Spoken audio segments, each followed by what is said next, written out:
Hello मेरे प्यारे दोस्तों। यह कहानी कैसी तेरी मोहब्बत पार्ट 27 है। उम्मीद करती हूँ कि आपको मेरी कहानी पसंद आ रही होगी। चलिए हम इस कहानी में आगे बढ़ते हैं। हमने पिछले भाग में देखा कि जहाँ अभय को राकेश और सुजाता कपूर के रिश्ते की सच्चाई मालूम चलती है।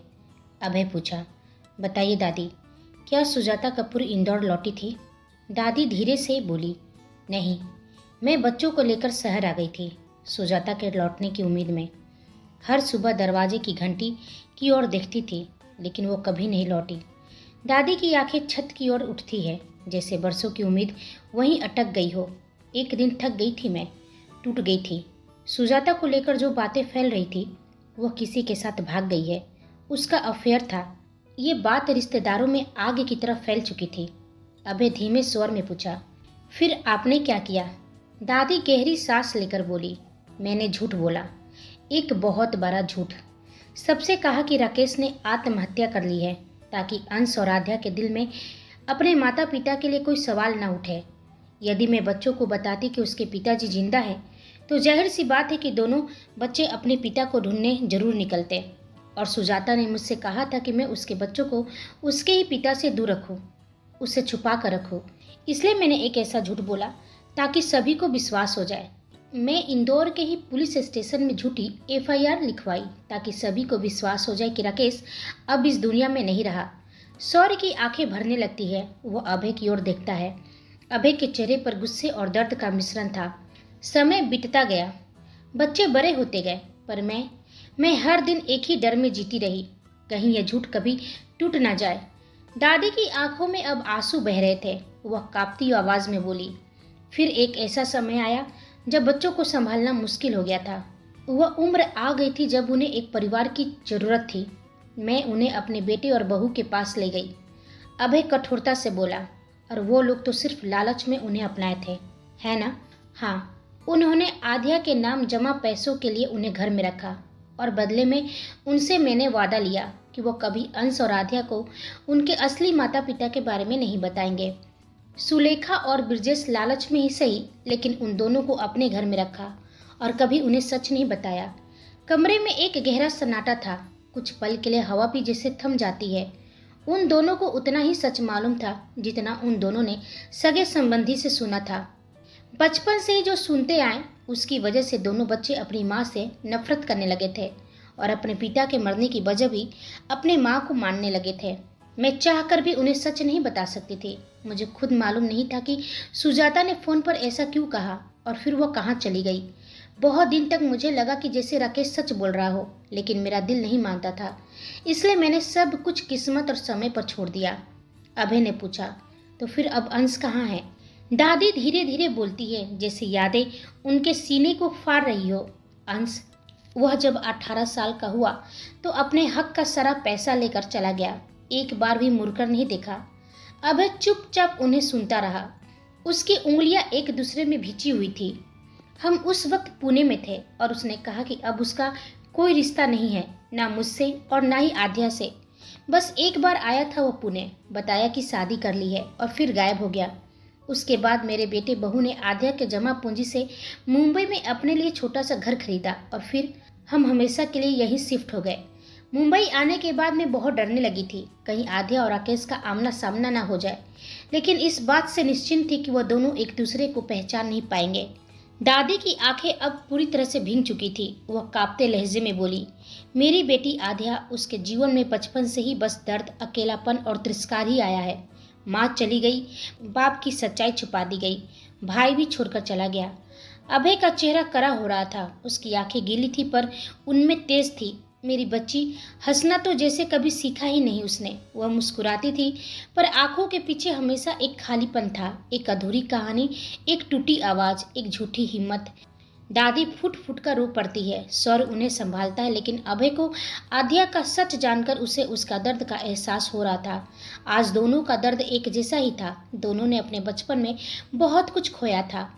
वहीं दूसरी ओर जब से राकेश को यह खबर मिली थी कि उसकी बेटी अब भी जिंदा है, उसकी रातों की नींद और दिन का चैन सब छिन गया था। राघव ने उसे अननोन नंबर से कॉल कर यह बात बताई थी, ठीक वैसे ही जैसे अभय ने उसे निर्देश दिया था। राकेश ने उसी वक्त एक प्राइवेट एजेंट हायर कर लिया, जो उसकी बेटी को ढूंढने में मदद कर सके। लेकिन राकेश जानता था कि सबसे पहले उसे गायत्री देवी तक पहुंचना होगा, यानी आध्या की दादी तक। पर अभय ने चालाकी से सुलेखा और विरजेश जी को इंदौर भेज दिया, यह कहकर कि मोहित को उनकी सख्त जरूरत है और दादी उन्हें तो अपने जुहू वाले मेंशन में छुपा रखा था, किसी अनमोल खजाने की तरह। लेकिन राकेश भी कोई आसान खिलाड़ी नहीं था। अब उसका ध्यान सिर्फ एक ही बात पर थी, अपनी बेटी को किसी भी कीमत पर वापस पाना। उधर जब अभय और सौर्य मेंशन से बाहर निकले तो सौर्य ने धीरे से अभय से पूछा, भाई क्या आपको लगता है कि भाभी को इस सारे खेल में मोहरा बनाना ठीक है? वह तो खुद कुछ नहीं जानती। अभय की निगाहें क्षितिज की ओर थी, लेकिन उसकी आवाज में एक गहराई थी। शायद सही नहीं है सौर्य, पर यह जरूरी है। वो अनजान है, मगर इस खेल की सबसे मजबूत कड़ी भी वही बन सकती है। सौर्य थोड़े चिंतित स्वर में बोला, आभा कपूर का कहना है कि राकेश अपने बच्चों से बेहद प्यार करता था, लेकिन गायत्री देवी के अनुसार सुजाता कपूर के बयान के मुताबिक राकेश ही बच्चों के लिए खतरा था। दोनों की बातें एक दूसरे से बिल्कुल उलट है भाई, कोई ना कोई तो झूठ बोल रहा है। अभय की आंखों में शक्ति आ गई थी। वह बोला, या फिर दोनों अधूरी सच्चाई बोल रहे हैं। हो सकता है कि असली कहानी कुछ और हो और हमें सिर्फ वही दिखाया जा रहा हो जो वह लोग दिखाना चाहते हैं। सौर ने उसके हाँ में सिर हिलाया। तो फिर अभय ने कहा, बस एक बार सुजाता कपूर की यादाश्त वापस आ जाए, हमारे सारे सवालों का जवाब मिल जाएगा। खैर, अब जो होना होगा वह तो होगा ही। आज शाम हम क्लब चल रहे हैं। बहुत वक्त हो गया है ना, साथ में हंसे और वक्त बिताए। भाई, सौर्य ने कहा, अभी बहुत काम है, ऐसे में क्लब जाना क्या ठीक होगा? सौर्य अभय से दूर रहना चाहता था। वह जानता था कि उसका भाई उसके दिल की हाल को पकड़ लेगा, जो अब सही नहीं होगा। अभय भी उसके ना जाने का वजह समझ गया था कि वह उससे कुछ तो छुपा रहा है, जिससे वह दूर रहना चाहता है। अभय एक पल के लिए रुका, उसकी आंखों में कुछ पढ़ने की कोशिश की। जो दिल कुछ छुपा रहा हो वह आंखें ज्यादा कह देती है। लेकिन उसने ज्यादा कुछ नहीं कहा, बस हल्की मुस्कान के साथ बोला, काम तो चलते रहेंगे, आज अगर क्लब जा रहे हैं तो जा रहे हैं, राघव को भी खबर कर देना। इतना कहकर अभय वहां से निकल गया। इधर कॉलेज के बाहर लकी और मिली थे। आज मिली बहुत खुश थी, वह पहली बार कॉलेज जा रही थी, उस नए जीवन की शुरुआत जो अब तक सिर्फ उसका ख्वाब था। लकी उसकी मुस्कुराहट देखता रहा। जैसे ही क्लासेस खत्म हो जाए कॉल कर देना, मैं आ जाऊंगा, लकी ने नरमी से कहा। मिली ने उसकी तरफ देखकर चहकते हुए बोली, थैंक यू मेरे लिए इतना कुछ करने के लिए, सच में जीजू बहुत अच्छे हैं, और आप भी। ये शब्द लकी के दिल में जैसे बांसुरी बजा गए। लकी ने थोड़ा झेपते हुए पूछा, अभी कुछ कहा क्या तुमने? मुझे सुनाई नहीं दी। मिली शरारती अंदाज में बोली, कुछ नहीं कहा, इसलिए आपने कुछ सुना नहीं, और खिलखिलाते हुए कार का दरवाजा खोलकर बाहर निकल गई। लकी कार की स्टीयरिंग पर हाथ रखकर धीमे से बुदबुदाया, यह मासूमियत एक दिन मेरी जान न ले ले। लेकिन इसी मासूम पल को कोई और जहर की तरह देख रहा था। कॉलेज परिसर में दूसरी कार खड़ी थी, उसमें बैठी थी आस्था। उसकी आंखें आग उगल रही थी। वह मधु से बोली, देखा, बड़ी बहन ने मेघना दी की खुशी छीन ली और छोटी बहन मेरी दुनिया पर हाथ डाल रही है। मधु ने बात को और तूल दिया। हाँ, और देखो लकी का चेहरा, उस ठंडे चेहरे पर आज हंसी चमक रही है, सिर्फ उस लड़की को देखकर। आस्था की मुठियां कस गई थी। उसने ठंडी पर जहरीली आवाज में कहा, मैं मेघना दी नहीं हूँ जो चुप रह जाऊं। मेरा प्यार कोई मुझसे छीन ले, यह मैं बर्दाश्त नहीं करूंगी। इस लड़की को मैं ऐसा सबक सिखाऊंगी कि पूरी जिंदगी याद रखेगी। इतना कहकर दोनों कॉलेज के गेट की ओर बढ़ गई। लेकिन आस्था की चाल में अब सिर्फ गुस्सा नहीं, साजिश भी थी। राणा मेंशन की ऊंची दीवारें और भव्य गलियारों के बीच आध्या अपने कमरे में अकेली बैठी थी। सामने रखा उसका लेटेस्ट ब्रांडेड मोबाइल उसे जैसे घूर रहा था। वह उसे बार बार पलटती, स्क्रीन पर उंगली घुमाती, लेकिन दिल और दिमाग उलझे हुए थे। क्या करूं, किससे बात करूं, कोई भी तो नहीं है, वो धीरे से बुदबुदाई। फिर अचानक उसके चेहरे पर हल्की सी चमक आ गई। काव्या, उसका नंबर तो मुझे याद है। उसने तेजी से नंबर डायल किया। घंटी बजी और फिर दूसरी तरफ से आवाज आई, हेलो की। हेलो। आध्या मुस्कुराई और पूछी, कैसी है तू? दूसरी तरफ काव्या थोड़ी झिझक से बोली, कौन बोल रही हैं आप? आध्या थोड़ा झुंझला गई और बोली, अरे यार, आवाज से नहीं पहचानती क्या? मैं आध्या बोल रही हूँ। अब दूसरी तरफ से खिलखिलाहट आई। ओ गॉड, सॉरी यार, सोचा भी नहीं था कि तू होगी। कैसी है पगली? दोनों हंस पड़े, जैसे समय की दूरी एक पल में मिट गई हो।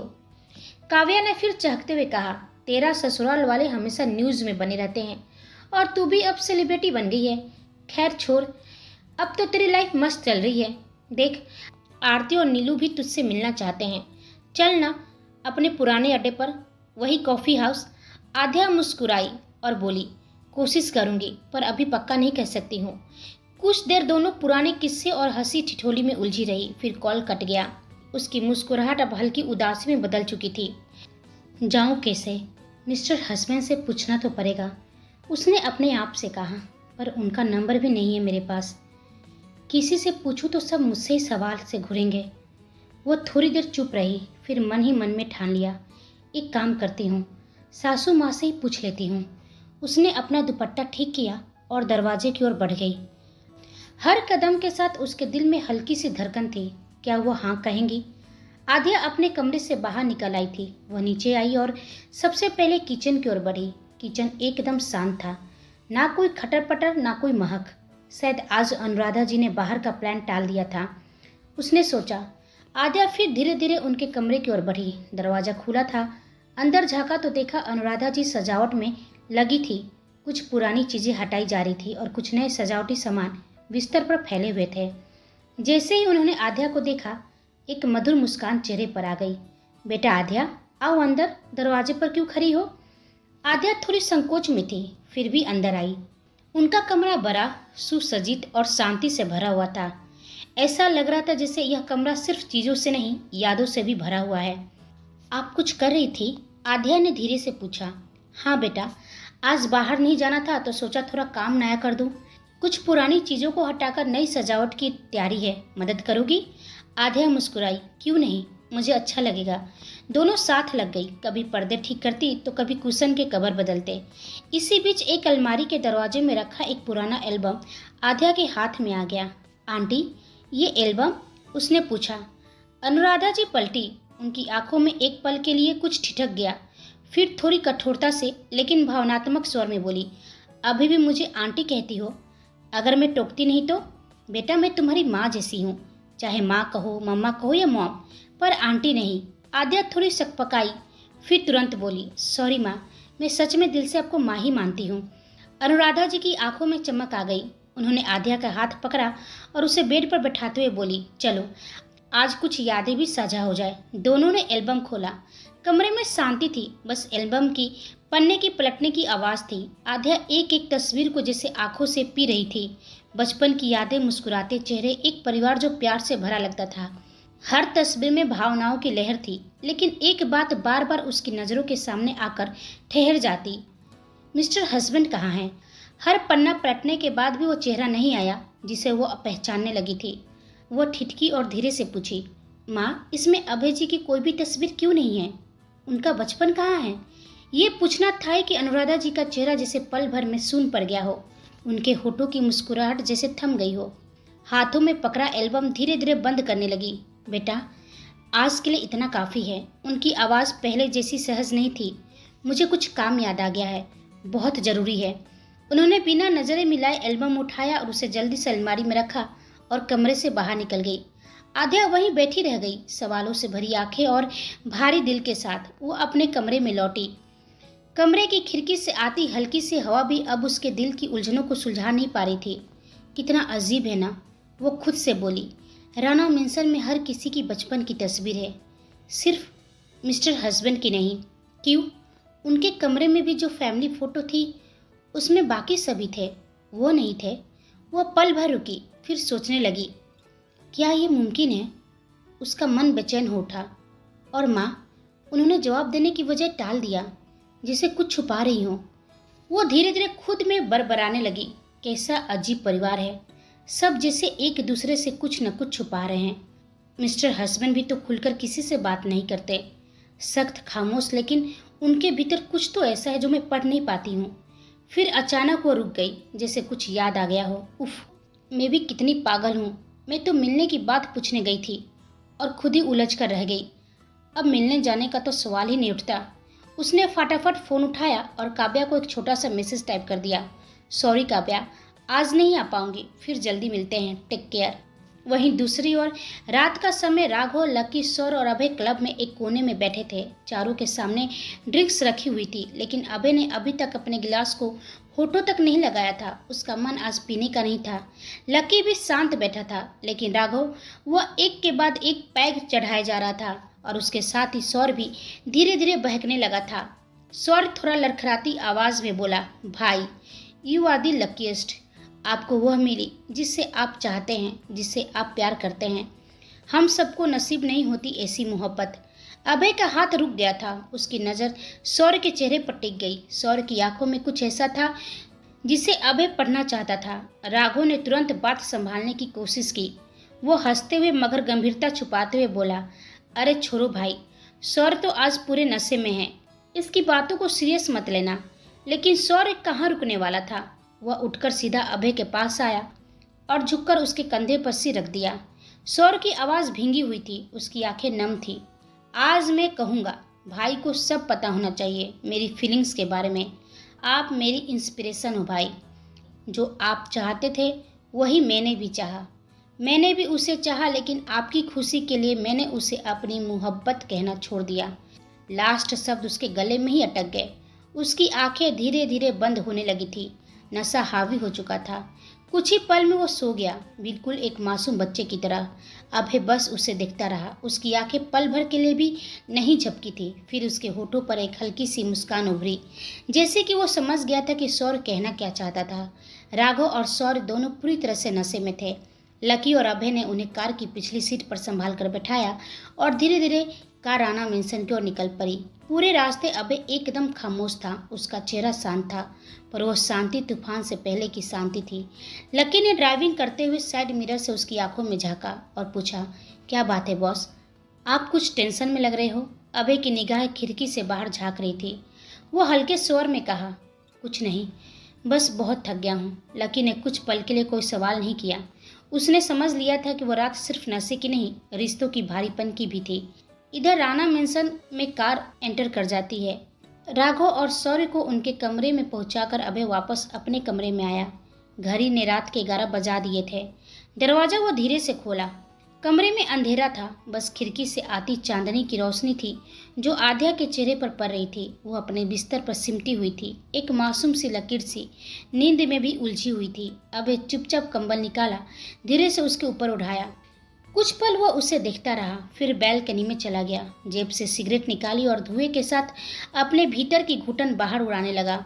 धुएं के छल्लों के बीच उसकी आंखों में बार बार सौर्य का चेहरा घूम रहा था।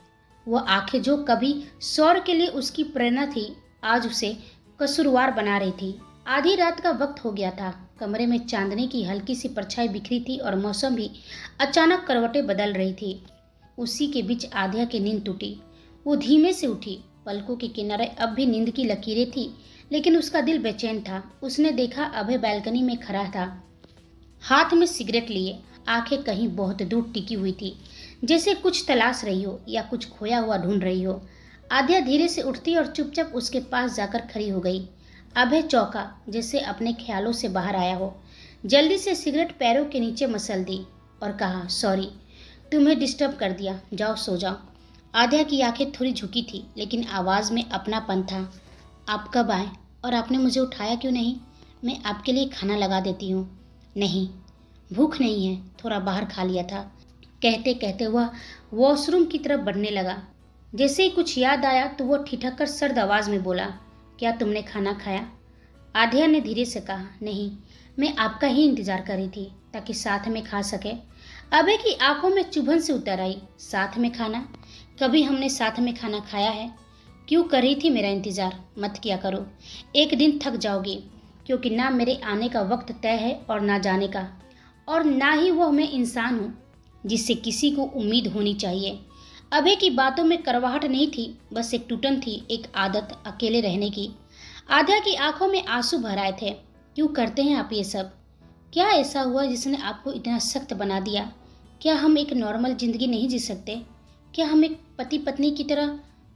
कहते हुए आध्या चुप हो गई थी। अभय की आंखें बंद हो गई, जिससे अंदर का तूफान अचानक जाग उठा हो। फिर उसने आंखें खोली, लाल आंखें, थकी हुई, बोझिल और टूटी हुई। आध्या सहम गई थी, मगर अभय ने कोई गुस्सा नहीं दिखाया, बस एक थके स्वर में बोला, मैं अभी बहुत डिस्टर्ब हूँ, प्लीज़ जाओ सो जाओ और हाँ, खाना खा लेना। इतना कहकर वो वॉशरूम के अंदर चला गया, दरवाज़ा बंद कर दिया। आध्या वहीं खड़ी चुप रही, उसकी आंखों में आंसू थे।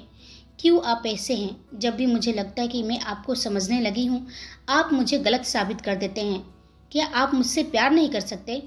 कहते हुए आध्या की आंसू अब उसकी गालों पर लुढ़क आई थी। अभय कुछ देर में वॉशरूम से बाहर आया। हल्की रोशनी में उसने देखा कि आध्या फिर से अपने कंबल में सिमटी बेड पर लेटी हुई थी, लेकिन उसकी करवट, उसकी उंगलियों की हरकतें, उसकी सांसों की चाल बता रही थी कि वो सो नहीं रही थी। अभय कुछ देर यूं ही खड़ा रहा और उसे देखता रहा, फिर धीमे स्वर में पूछा, तुमने खाना खाया? कमरे में चुप्पी पसरी रही, कोई जवाब नहीं आया, पर अभय जवाब जानता था।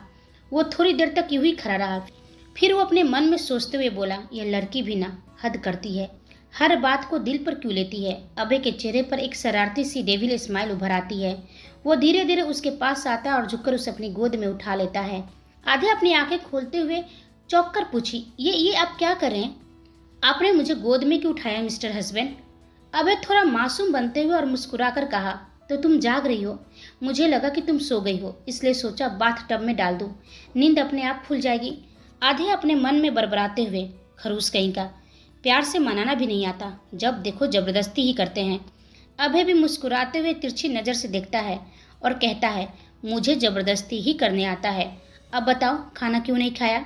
आध्या अपनी नज़रें चुराते हुए बोली, पहले मुझे नीचे उतारिए। अभय सख्ती से लेकिन हल्के अंदाज में कहा, पहले सवाल का जवाब दो, खाना क्यों नहीं खाया? आध्या की आवाज में हल्की नाराजगी थी। आपको इससे क्या फर्क पड़ता है? अगर फर्क पड़ता तो आप ऐसे जवाब नहीं देते। अभय उसकी नाराजगी को समझ चुका था। वह कुछ पल के लिए चुप हो गया, फिर हल्की गहरी सांस लेते हुए बोला, ठीक है मैं खाऊंगा, लेकिन मेरी एक शर्त है। वो हैरानी से पूछी, मतलब? बच्चों की अंदाज में कहा, मुझे सूजी का हलवा खाना है, लेकिन सिर्फ तुम्हारे हाथों का। आध्या का चेहरा गुलाबी हो उठा, गालों पर शर्म की लालिमा और आंखों में मुस्कुराहट उभर आई थी। कुछ पल के लिए वह उसकी गोद में वैसी ही रुकी रही। अभय थोड़ी और शरारती अंदाज में बोला, अब क्या हुआ? मेरी गोद इतनी बुरी भी नहीं। इतना सुनते ही आध्या झट से उसकी गोद से उतर गई। वह तेजी से बोली, बस थोड़ी देर में अभी आई, और बिना उसकी तरफ देखे भागते हुए किचन की ओर चली गई। अभय अब भी मुस्कुराते हुए सोफे पर जा बैठा। उसकी नजरें उसी दिशा में थी जहां से आध्या गई थी। उसकी मुस्कान बता रही थी कि अजीत उसकी मोहब्बत की सबसे मीठी शरारत थी। कुछ ही देर में आध्या प्लेट में गर्मा गर्म सूजी का हलवा लेकर वापस आई। उसके हाथों में प्लेट थी, दिल में संकोच और चेहरे पर छुपी हुई खुशी। क्या होगा कहानी में आगे? क्या आध्या और अभय अपने रिश्ते में आगे बढ़ेंगे? क्या लेगी इनकी प्रेम कहानी अगला मोड़? यह हम सब जानेंगे अगले भाग में। तब तक आप हमारे चैनल के साथ बने रहिए। लाइक शेयर कमेंट और सब्सक्राइब करना बिल्कुल ना भूलें। आप सभी को मेरी कहानी सुनने के लिए धन्यवाद।